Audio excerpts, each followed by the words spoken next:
Nesta obra, o que tem de pesquisar é o modo de produção capitalista e as correspondentes relações de produção e de circulação. O fulcro da investigação inicial é como se dá o processo de produção na sociedade de mercado.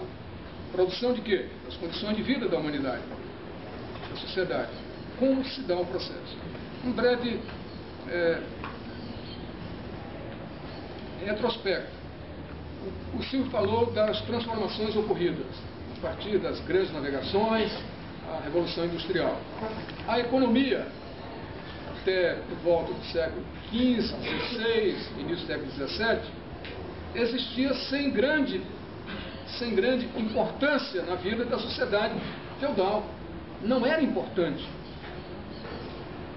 A atividade econômica era subalterna, estava restrita aos trabalhadores manuais da cidade, das zonas urbanas, os artesãos, e na zona rural, onde estava a maior parte da população, vivendo a economia de subsistência. Planta para comer,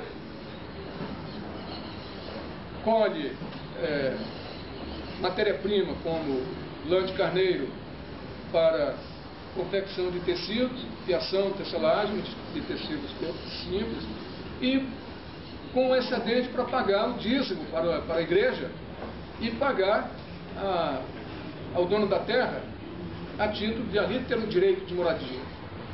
Era uma população com um nível de conhecimento técnico muito rude, muito simples, muito elementar, evidentemente, e que não conseguia produzir excedente significativo, sobras que pudessem potencializar a atividade econômica.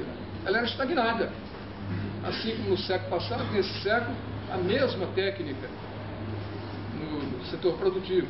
Ferramentas manuais, então a capacidade de produzir excedente era pequena.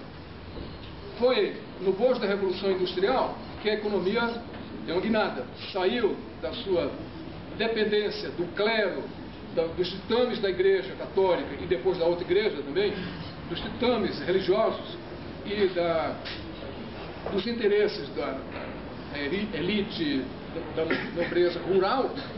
Ela era subordinada. No processo de Revolução Industrial é que a atividade econômica foi ganhando importância, até chegar no dia de hoje, que é ela que dirige a nossa vida.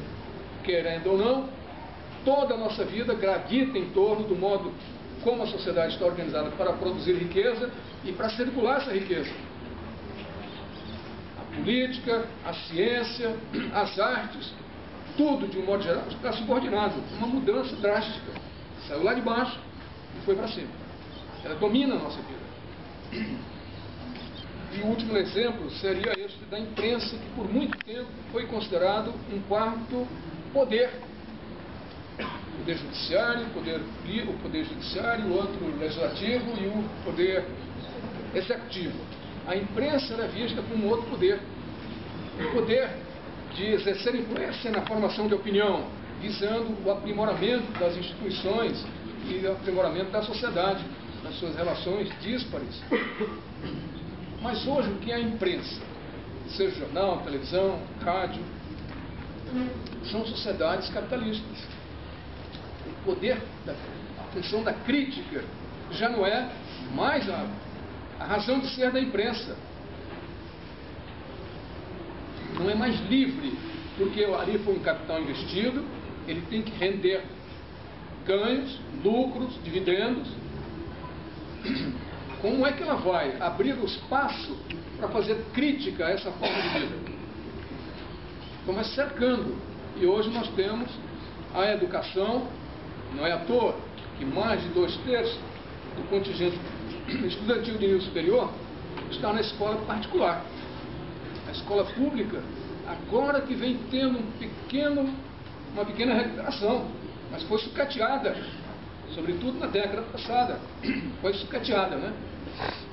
Há algum tempo aqui os nossos colegas da Federal comentavam conosco: olha, nós não temos giz para dar aula.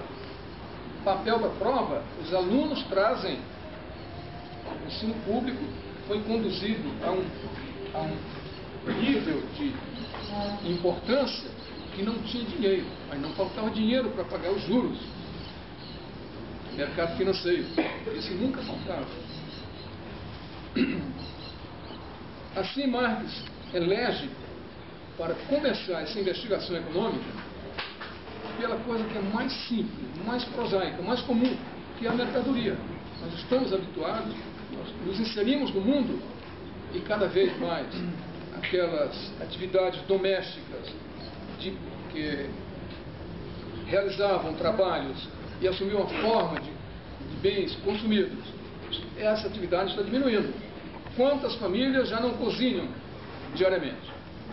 Atividades domésticas, quase todo o elenco de ações do homem moderno, está passando para a esfera da economia de mercado, de organizar um capital e produzir aquela atividade, prestar aquele serviço e vender.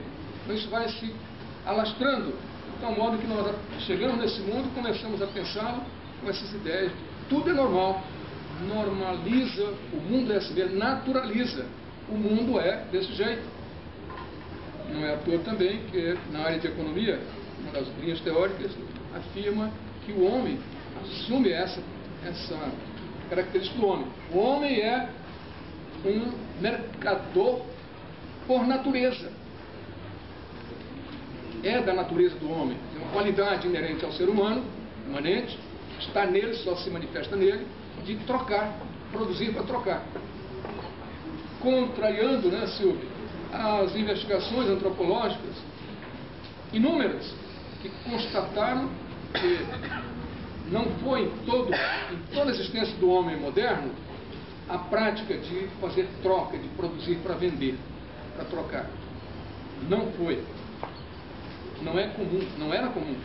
Isso foi uma invenção humana, e aliás uma ótima invenção, porque estimulou a produção de mais coisas, consequentemente melhorando a nossa condição de vida, mais coisas, para usufruir, para fruir das suas utilidades.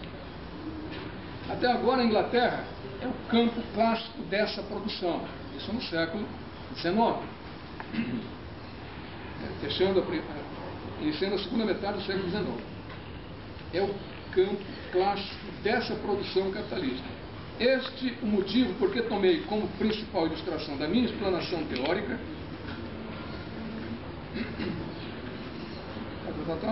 se o leitor alemão farisaicamente encolher os ombros diante da situação dos trabalhadores ingleses na indústria e na agricultura, ou se com otimismo tranquilizar-se com a ideia de não serem tão ruins as coisas na Alemanha, sinto-me forçado a adverti-lo. Tem uma expressão latina que eu não sei pronunciar, não sei fazer acento em latim. A história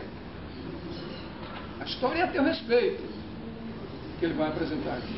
Ou seja, se o leitor alemão, ao ler o livro, e o alemão tomar o livro para ler, como um fariseu, não, mas aqui na Alemanha não é bem assim. Ele está dizendo, olha, pode não ser até agora, mas vai ser. A história aqui é a tua, mais cedo ou mais tarde.